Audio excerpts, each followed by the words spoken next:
Hello guys, once again welcome back to my YouTube channel Jiya and Diya English classes.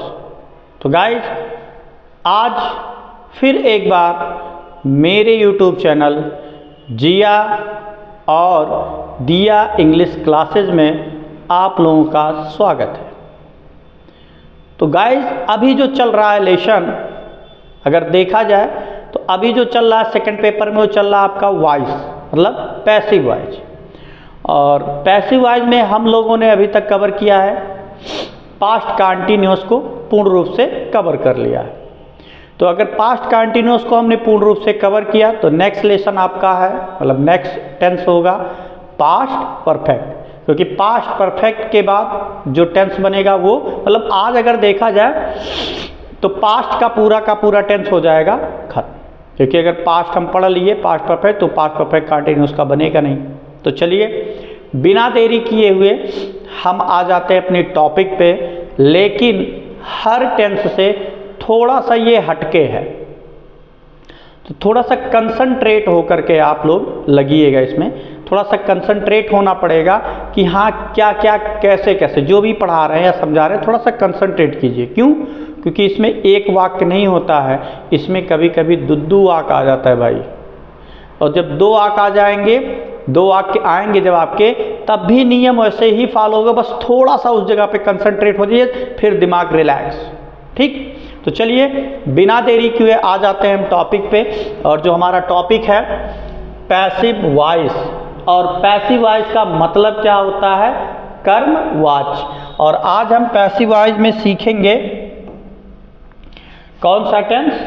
Past perfect. ठीक, अब देखिए हम एक ट्रिक अपना, या मेरा खुद का ये बनाया हुआ चीज़ है या खुद का बनाया हुआ ट्रिक है। अब देखिए क्या कह रहा है यदि वाक्य किस में रहे? पास्ट परफेक्ट टेंस में। तो हमने यही बताया था कि अपने अगले वाले टेंस में। तो पास्ट परफेक्ट का पैसिव वॉइस बनेगा किस में? पास्ट परफेक्ट कंटीन्यूअस टेंस में।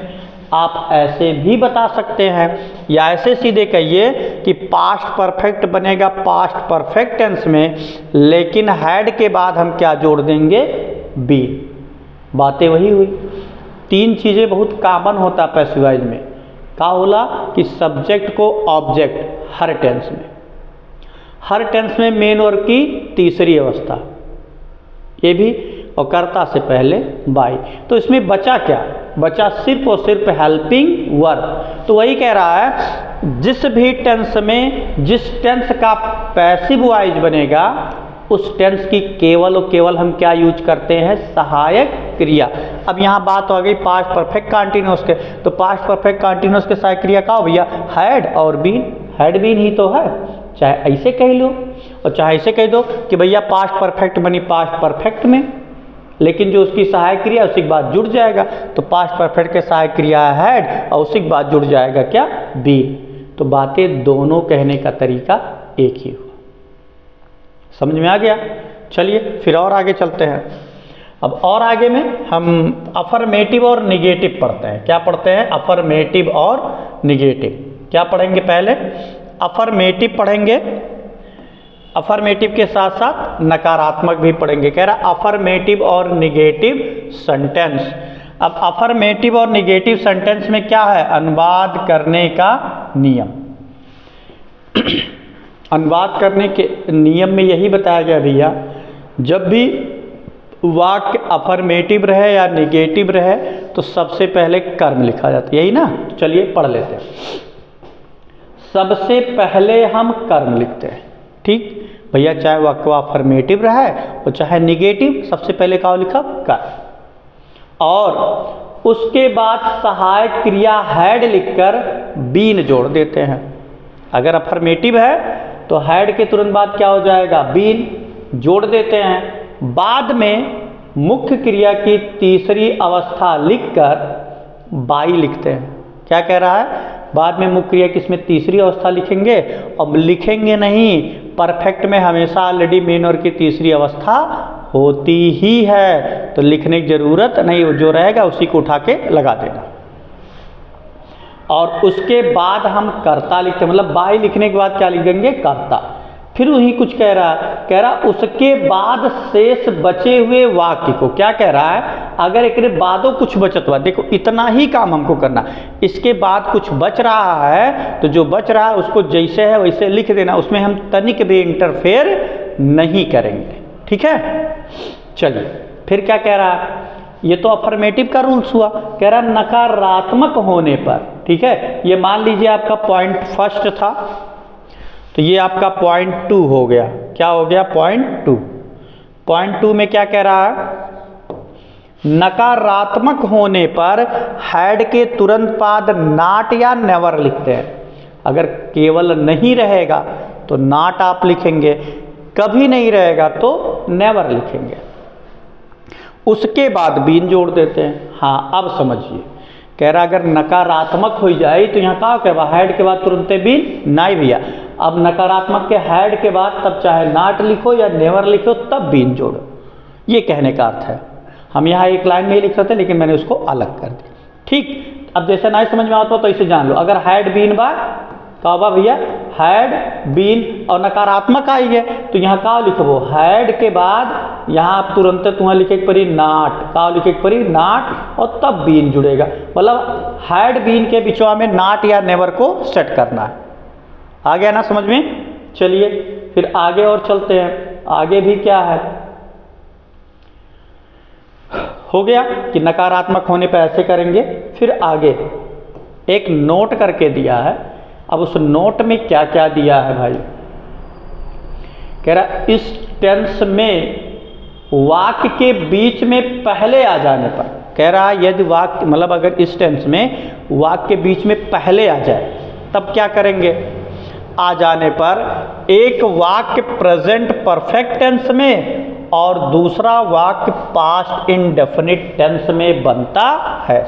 क्या कह रहा है, कह रहा भैया एक वाक्य किस में बनता है, एक वाक्य किस में बन जाता है, पास्ट, सॉरी यहाँ देखिए एक वाक्य प्रेजेंट परफेक्ट नहीं है, ये गलती से लिखा जा चुका है, यहाँ होना चाहिए था पास्ट परफेक्ट। क्या होना चाहिए था, पास्ट परफेक्ट। थोड़ा सही कर लेते हैं कि एक वाक्य किस में बनेगा, पास्ट परफेक्ट टेंस में। कह रहा है एक वाक्य पास्ट परफेक्ट टेंस में रहता है और दूसरा वाक्य पास्ट इंडेफिनिट में रहता है। आप पढ़े थे जब पास्ट परफेक्ट तो उसमें बताया गया था वाक्य के बीचों में जब पहले आई जाए तो वहीं से डिवाइड कर दीजिएगा और अलग अलग सेंटेंस को बना दीजिएगा, या बाद आ जाएगा तब भी बताया गया था। अगर नहीं जिसको समझ में आ रहा वो जाए फिर से पास्ट परफेक्ट को देखे और देखने के बाद तब वो समझ जाएगा। अब क्या कह रहा है, पॉइंट 2 था, ये नोट था, या ऐसे ही नोट में भी एक पॉइंट फर्स्ट या सेकंड हो गया आपका, ये पॉइंट आपका फर्स्ट रहा, ये आपका 2 हो गया। अब दूसरे में क्या कह रहा है, हम केवल पास्ट परफेक्ट टेंस को ही पैसिव वॉइस में बनाएंगे और पास्ट इंडेफिनिट को ज्यों का त्यों लिख देंगे। क्या कह रहा भैया कि जितना पास्ट परफेक्ट में रहे उतने खाली पैसिव वॉइस बनाओ, और अगर पास्ट इंडेफिनिट वाला टेंस हुआ उसमें ऐड हो रहा है तो उसके साथ तनिक भी छेड़छाड़ आप कुछ नहीं करेंगे, जैसे बा वैसे लिख देना। समझ गए ना, अब तो समझ में आ गया होगा। अगर नहीं समझ में आया तो चलो एक बार फिर से देखते हैं, स्ट्रक्चर बनाते हैं। क्या कह रहा है, स्ट्रक्चर बनाते हैं और स्ट्रक्चर में आपका क्या हो जाएगा, सबसे पहले क्या लिखेंगे, अभी ऊपर जो स्ट्रक्चर जब बनाने की बात आ रही थी तो सबसे पहले क्या कहा गया था, सबसे पहले आप लिखेंगे ऑब्जेक्ट। क्या लिखेंगे, ऑब्जेक्ट। ऑब्जेक्ट के बाद एक के सहायक क्रिया, और वो सहायक क्रिया क्या कहा गया था, हैड। और हैड के बाद यहीं कई ग्राम नकारात्मक रही तो यहीं पर हो जाएगा नॉट। अब नॉट के बाद तब जुड़ जाएगा बीन, का जुड़ी बीन। अब बीन के तुरंत बाद यहीं पे लग जाए मेन वर्ब की तीसरी अवस्था, और तीसरी अवस्था के बाद यहाँ फिर आपका हो जाएगा बाई, और बाई के बाद होगा सब्जेक्ट, और सब्जेक्ट के बाद यहाँ होगा बिफोर। क्या होगा, बिफोर। और बिफोर के बाद यहाँ जो वाक्य लिखा होगा सब्जेक्ट रहेगा, फिर मेन वर्ब की दूसरी अवस्था, फिर यहाँ ऑब्जेक्ट होगा और ऑब्जेक्ट के बाद अदर होगा। भाई मेरे ये पैसिव वॉइस का है, तो ई मेरवा अगर ना लिखे चाहो तो एक तो दूसरा स्ट्रक्चर हम बना देते हैं। इसमें इस तरह रहेगा या दूसरी तरह और हो जाएगा। अब दूसरी तरह क्या होगा, अब देखते हैं, थोड़ा ध्यान से देखिएगा, बहुत ही आसान ये भी है। यहाँ से बिफोर तक वही मैटर चलेगा। ऑब्जेक्ट है तो ऑब्जेक्ट, हैड है तो हैड, नॉट रही तो नॉट, नेवर रही तो नेवर। ठीक, अब बीन है तो बीन, यहाँ भी सही है। अब बीन के बाद फिर मेन वर्ब, क्या हो जाएगा, मेन वर्ब। अब मेन वर्ब के बाद फिर यहाँ आपका बाई होगा और बाई के बाद फिर कर्ता होगा और कर्ता के बाद फिर बिफोर। क्या लिख देना है, बिफोर। अब ओकरे बाद हम ऐसे लिख सकीला प्लस सेम सेंटेंस। क्या लिख सकते हैं, सेम सेंटेंस, मतलब जैसे रही वैसे लिख देना है। बात चाहे ऐसे लिखो, वो इसी रेंज में लिखा रहेगा, इसी के अकॉर्डिंग लिखा रहेगा। अब चाहे वैसे लिख दो या बिफोर के बाद जैसे बात वैसे हम उसको उतार देंगे। समझ में आ रहा है? चलो देख लेते हैं। अब इस पर एक्सरसाइज देख लेते हैं। अब एक्सरसाइज में जो हमारा पहला वाक्य होगा देख लेते हैं। यहाँ सबसे पहले एक्टिव वॉइस, और एक्टिव वॉइस में हम लिखेंगे पहला यू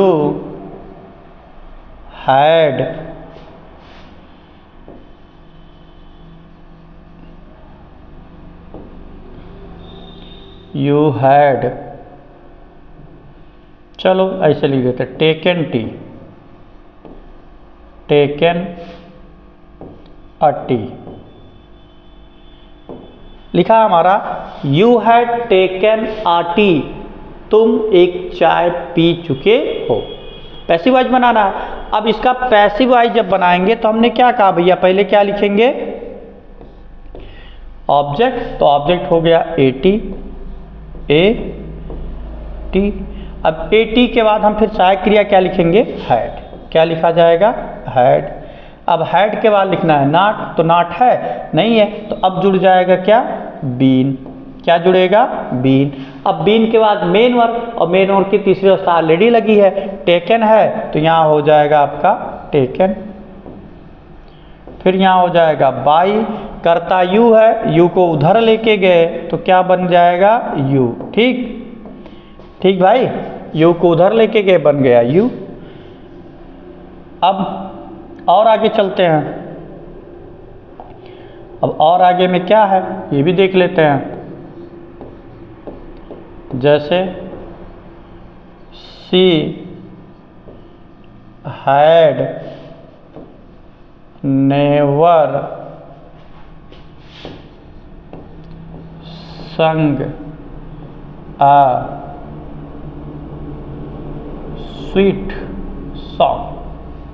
ठीक, कह रहा है शी हैड नेवर संग आ स्वीट सॉन्ग। इसी को भी बना लेते हैं। तो अभी तो एक वाक्य में हमारा है, देखिए इस तरह से जब वाक्य आएगा तो ये तो एक वाक्य में है ना, एक वाक्य में तो कोई हमको दिक्कत नहीं होगी, हम एक ही वाक्य को बनाएंगे। ठीक, अब इसमें क्या है, ए स्वीट सॉन्ग। क्या है, ए स्वीट सॉन्ग। अब एक चीज थोड़ा ध्यान दीजिए, अब इसमें हमको एक वचन या बहुवचन नहीं देखना है। क्यों नहीं देखना है, क्योंकि इसमें एक ही हेल्पिंग वर्ब है, वो केवल हैड है, तो एक वचन या बहुवचन नहीं देखना, सभी के साथ वही हैड चलेगा। ठीक, तो यहाँ फिर आंखें बंद करके हम क्या लिख सकते हैं, हैड। नकारात्मक अब की बार है, नेवर है, तो नेवर लिख देते हैं। अब इसके बाद जुड़ जाएगा बीन। अब बीन के तुरंत बाद हम फिर क्या लिखेंगे, मेन वर्ब। तो मेन वर्ब हमारा क्या है, संग है। क्या है भाई, संग है, तो यहाँ हो गया आपका संग। और संग के बाद फिर क्या लिखेंगे, बाई। क्या लिखा जाएगा, बाई, और सी को रिप्लेस करेंगे किसमें, हर में। तो क्या हो गया, संग बाई हर। तो चलिए अब इतना तो आप लोग देख चुके, तो कन्फ्यूजन बने होगी कि सर जी इतना लंबा चौड़ा बना दिए हैं, ये वाला क्यों नहीं बता रहे हैं, तो वो वाला भी देख लीजिए। ठीक, चलिए अब हमारा वाक्य है एक्टिव वॉइस का पहला। जैसे दे हैड नॉट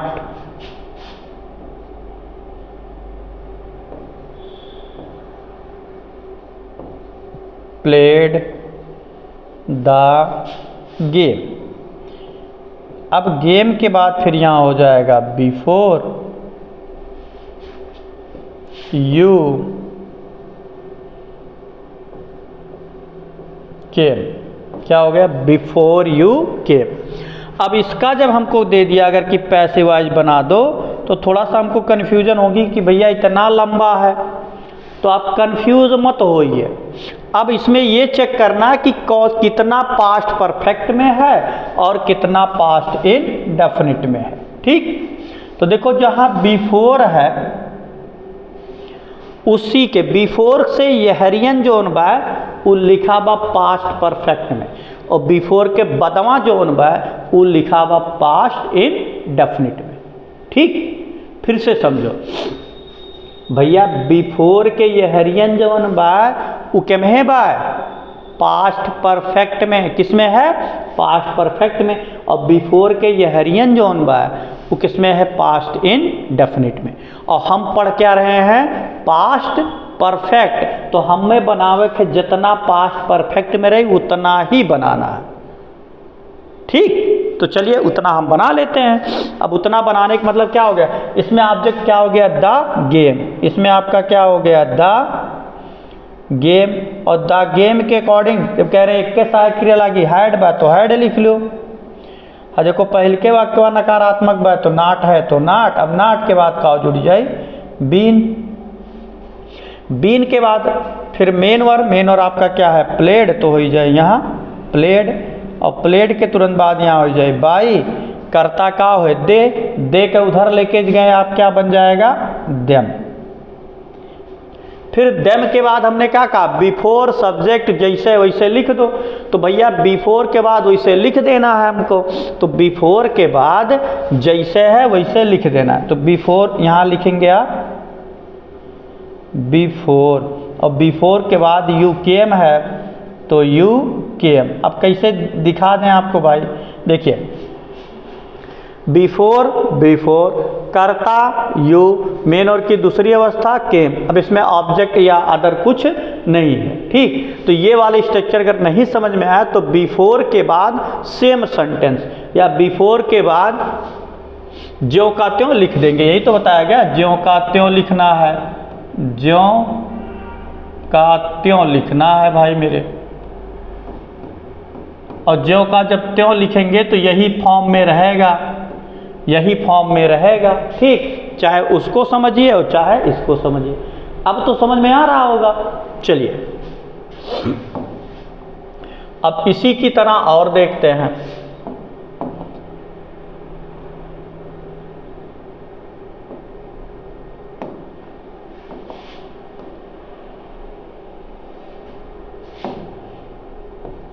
अब अगला वाक्य है जैसे आई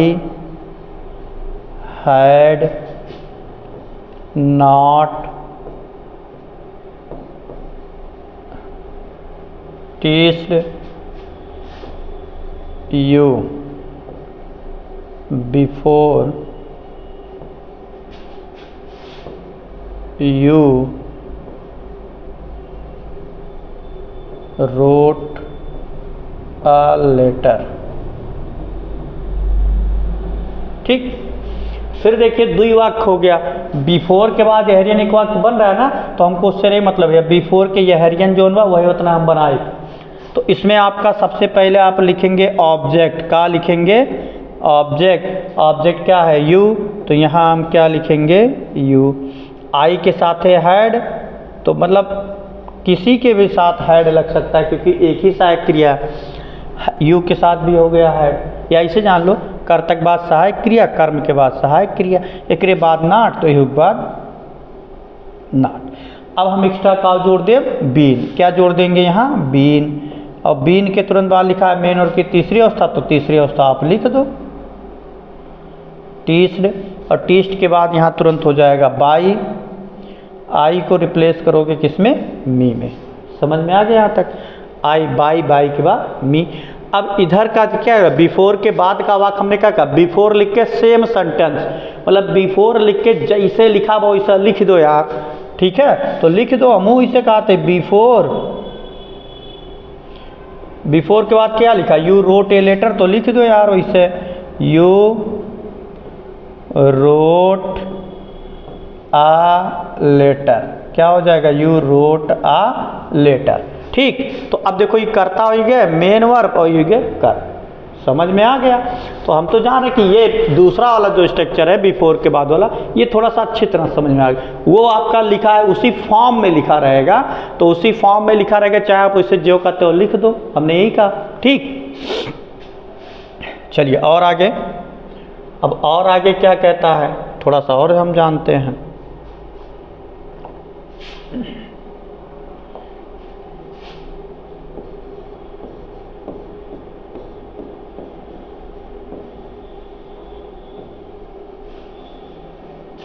Ram had cheated my friend, ठीक, माई फ्रेंड बिफोर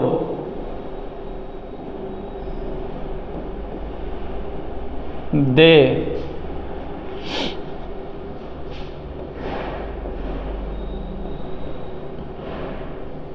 रीच्ड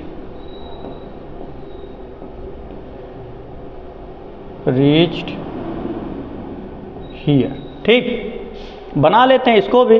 अब इसका जब हम पैसिव वॉइस बनाएंगे, क्या बनाएंगे पैसिव वॉइस, तो बिफोर के बाहर क्या है हमको इससे मतलब नहीं है, बिफोर के इधर जो है उसी से मतलब है। तो सबसे पहले क्या लिख लेंगे भैया, माई फ्रेंड्स, क्या हो जाएगा माई फ्रेंड। अब इसी के अकॉर्डिंग सहायक क्रिया लिखना है, तो सहायक क्रिया एक ही है, मतलब और अधिक तो है नहीं कि नहीं दो चार है जो कर्ता पता करेंगे तब लगेगा ऐसा वैसा, ठीक है। तो इसमें क्या हो जाएगा, जो है वही लिखना है। तो इसमें जब एक ही सहायक क्रिया है भाई, तो क्या कर देंगे हम, उस सहायक क्रिया को यहाँ लिख देंगे, ठीक। तो यहाँ आपका क्या है, कौन सी सहायक क्रिया है, केवल और केवल क्या है आपका हैड, तो यहाँ क्या हो जाएगा आपका हैड,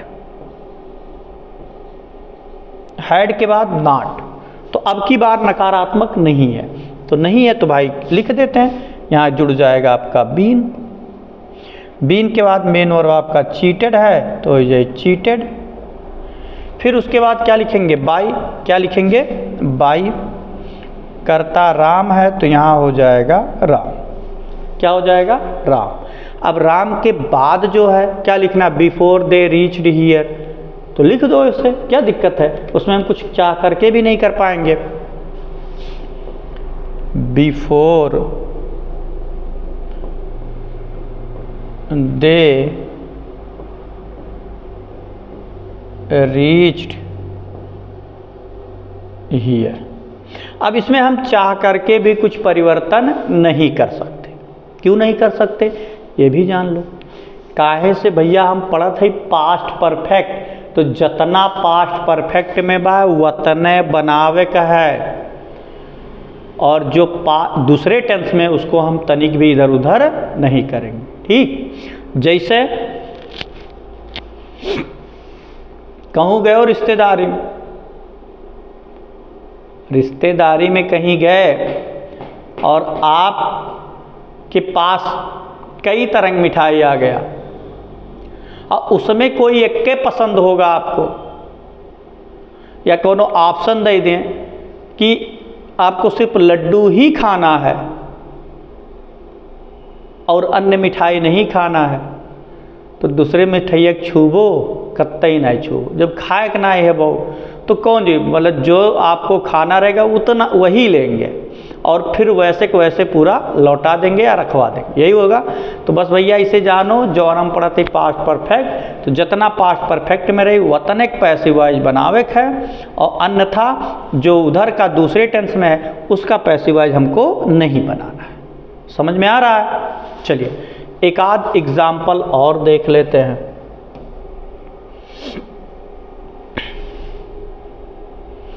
अब एक एग्जाम्पल देखते हैं, जैसे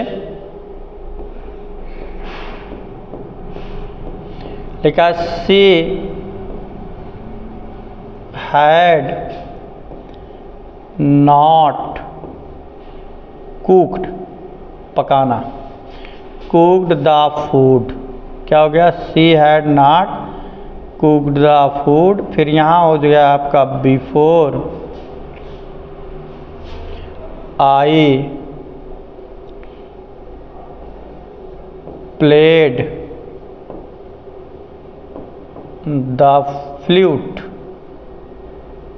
ठीक, अरे सॉरी भाई, यहाँ आपका क्वेश्चन मार्क लगा दिया गया है, सब में क्वेश्चन मार्क नहीं रहेगा, ठीक है, इसमें सब में फुल स्टॉप ही होगा। ठीक, थोड़ा सा मिस्टेक हो गया। चलिए, कह रहा सी had not cook the food before I played the flute. एक चीज़ मैं बता रहा हूँ आपको, एक ट्रिक और बताने चल रहा हूँ। जब इस तरह का वाक्य लिखा हो तो हम पढ़ेंगे तो, लेकिन अर्थ कैसे निकालेंगे? तो अर्थ हम कभी भी इधर से नहीं निकालेंगे। क्या कह रहा है? इधर से निकालेंगे। बिफोर के बाद इधर का जो before I played the flute, मतलब मेरे बांसुरी बजाने, और यहाँ फिर बिफोर के अर्थ निकाल लो पहले।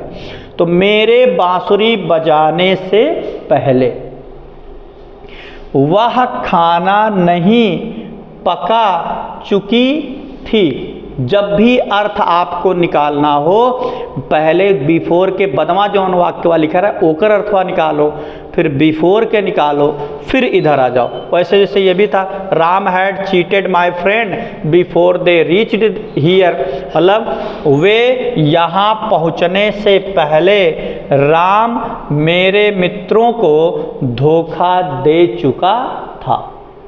ऐसे आप निकालेंगे। ठीक, तो चलिए मैंने आपको ये ट्रिक बताया, आसान हो जाएगा आपको निकालने में अर्थ। और इस तरह से अगले टॉपिक की तरफ चलते हैं।